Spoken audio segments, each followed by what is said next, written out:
I get booked to do a lot of BTS.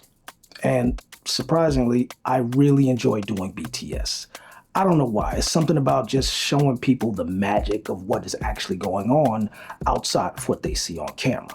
But whatever it is, I enjoy doing it. So I want to do a quick video where I just run down a few key pointers whenever you get booked to do a behind the scenes shoot.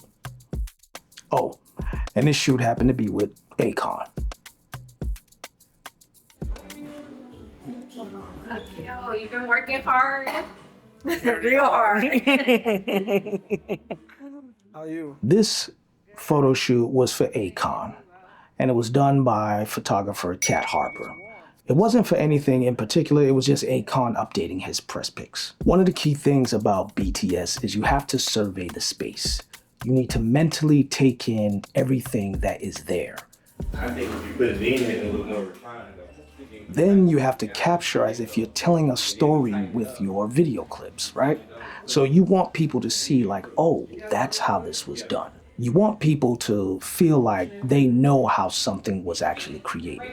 We was on the same dance team when we were in college. Oh, was it? Yes. You love telling people that. Yeah, we talk about the dance team too much. All right, so now let's move. Let's move.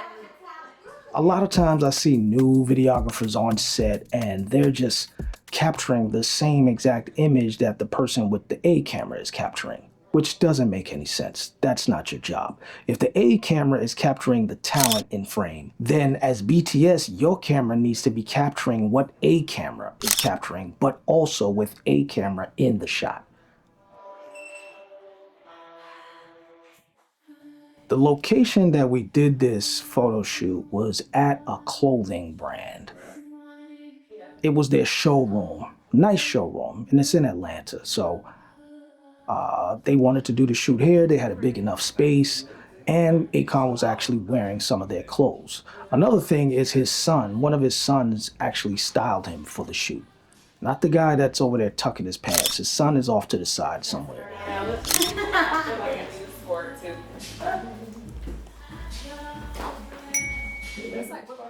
If you really want good BTS, then this is what you do.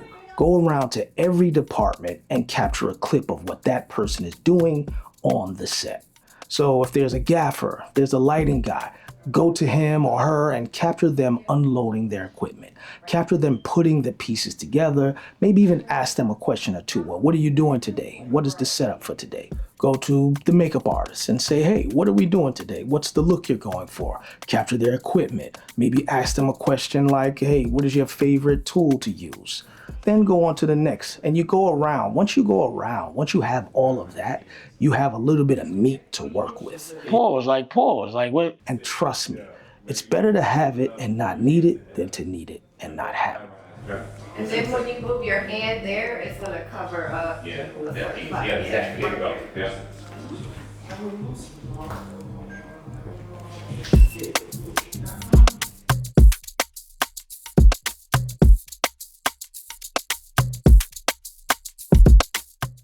This showroom had a lot of nice pieces, a lot of artsy type of things. So sometimes in your downtime while you're shooting, just go around and capture some shots of that stuff. Steady shots, slow motion. I like to do slow motion. This was 120 frames per second. You get it, you slow it down, and you just make it look artistic.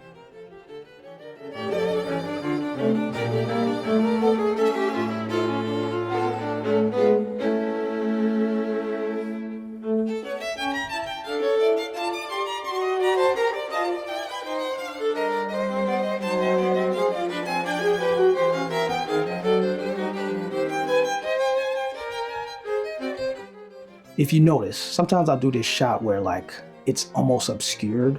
I'm behind something because I'm giving this look like it's a voyeuristic look. It's a look like somebody is watching what's going on. It's just a certain type of feel that I'm trying to convey on set. On a movie set, they would call this shooting dirty. Dirty is when you have a little something in the frame and it's not a clean, open shot. And sometimes dirty just really looks good. It just gives it a little bit more character.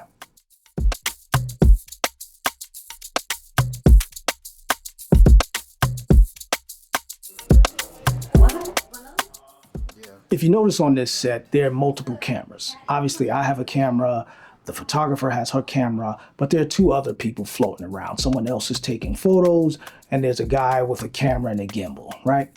And sometimes you'll have this when you get booked for a gig. Sometimes on set, there'll be multiple people capturing for multiple people. I was on set capturing behind the scenes for Akon. The other girl with the camera, I think she was capturing for Kat. And the guy with the video camera, he was actually capturing for the clothing brand. So there were different people on set capturing. There's like an unspoken rule. Camera people we just lock in with other camera people. It's usually, hey, what's up? You know, a nod. And then when we're not doing anything, what camera are you using? Oh, okay. What lens is that? Oh, that's nice. Yeah. Hey, here's my information. Hit me up sometime. We can work together.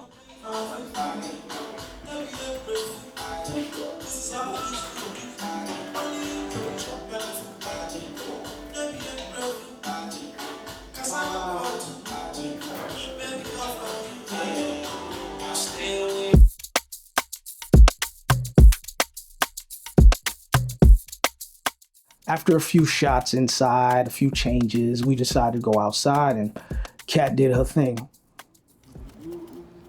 I mean, are the shoes bad? No? Huh?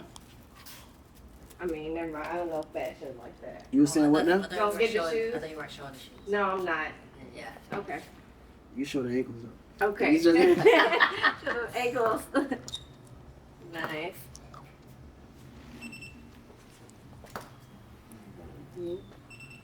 Give me a fake laugh over here. Faker. There we go. I do fake laugh.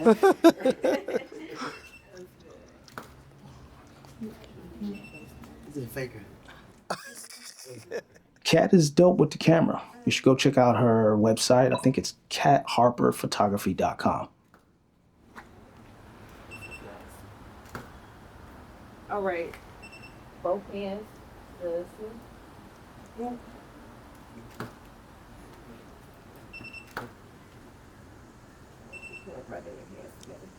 If I know when they got my nails done.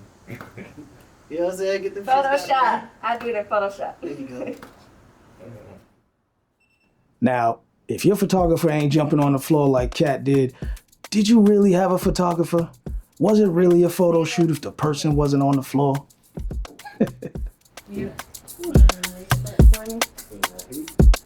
I'll get out. Yeah. You already hot, right? Just make sure when you're doing BTS, you're capturing everything. You're capturing the different elements of what's going on.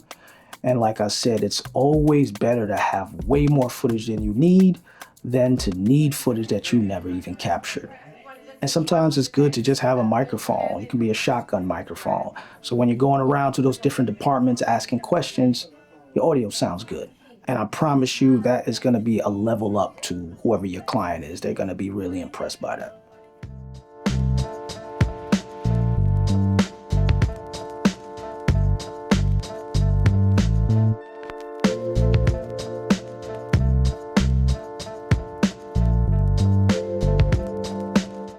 Now, people shoot in different ways. Me, when I'm doing BTS or when I'm doing promo shots or I'm doing recap videos, I generally don't do a clip longer than 60 seconds, and I try not to shoot for less than 30 seconds, unless I was capturing something and then the action stopped.